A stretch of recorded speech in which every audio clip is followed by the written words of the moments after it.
বিশেষ করে আমরা আহলুল হাদিস সমাজ, আমি যতটা বুঝি, অন্য মুসলিম সম্প্রদায়ের চাইতে আহলে হাদিস একটা সাধারণ জনতাও অন্যদের চাইতে একটা হলেও বেশি হাদিস জানে।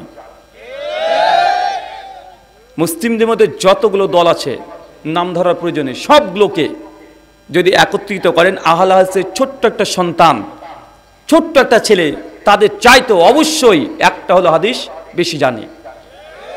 এর মূল কারণ জুমার খুতবা।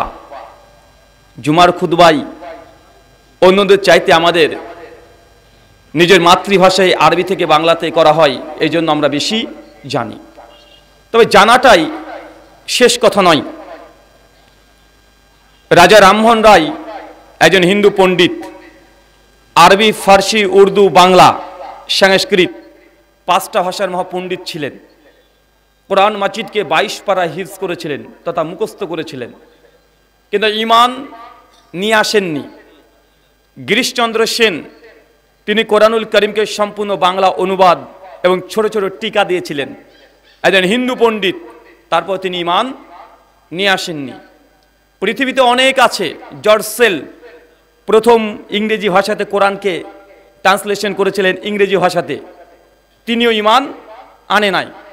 তো মানুষ জানে না এমনটা নয়, অনেকেই জানে, কিন্তু জানাটাই শেষ নয়।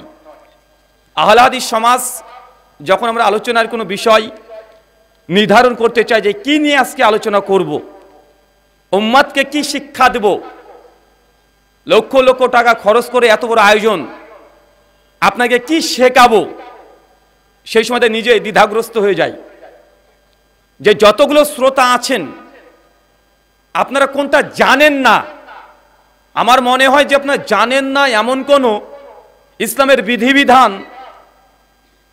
বাদ হয়ে গেছে যা বলি নাই, এখন মধ্যে এমনটা নেই। সব কিছু জানেন আপনি, কোনটা জানেন না? 5 ওয়াক্ত সালাত আদায় করতে হবে এটা আমরা জানি না, কিন্তু তারপরেও যদি আমরা মুসলিমরা 5 ওয়াক্ত সালাত আদায় না করি, যদি আমরা ফজরে 20 জন উপস্থিত না হই, আমাদের কি করার আছে? এই প্রশ্নটা বারবার হৃদয় চলে আসে যে আপনি জানেন না কোনটা। একই কথা আর কতদিন বলতে ভালো লাগে, একই কথা। আমার পূর্বে বক্তা এসে বলে গেল, তার পূর্বে বক্তা বলে গেল, আগামীকাল জুমাতে একই ধরনের খুতবা আলোচনা হবে।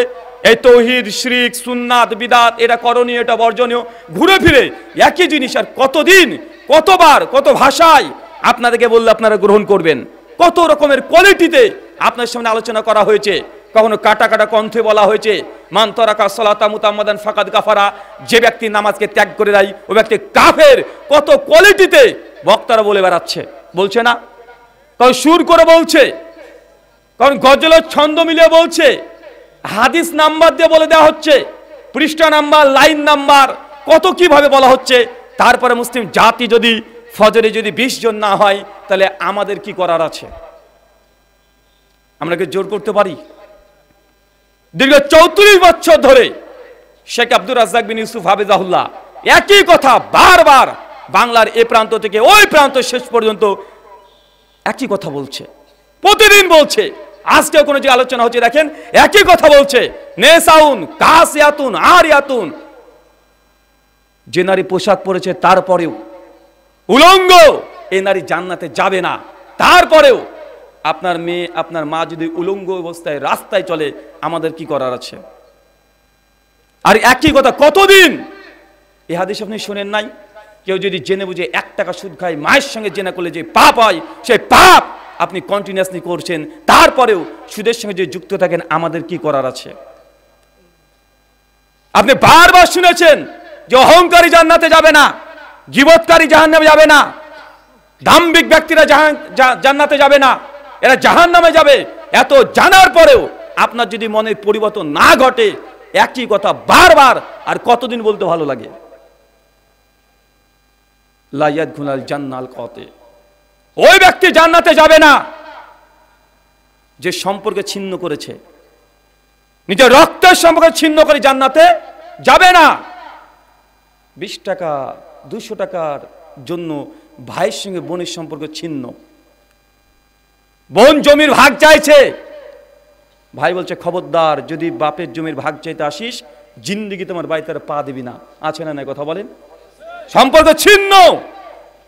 বোন বাড়িতে আসবে, আপনার স্ত্রীর মনটা কালো হয়ে যায়, কেন বারবার আসতে হবে? আছে না নাই কথা বলেন? বারবার শুনেছেন ঘুষ দেওয়া যাবে না, তারপরেও দিচ্ছেন।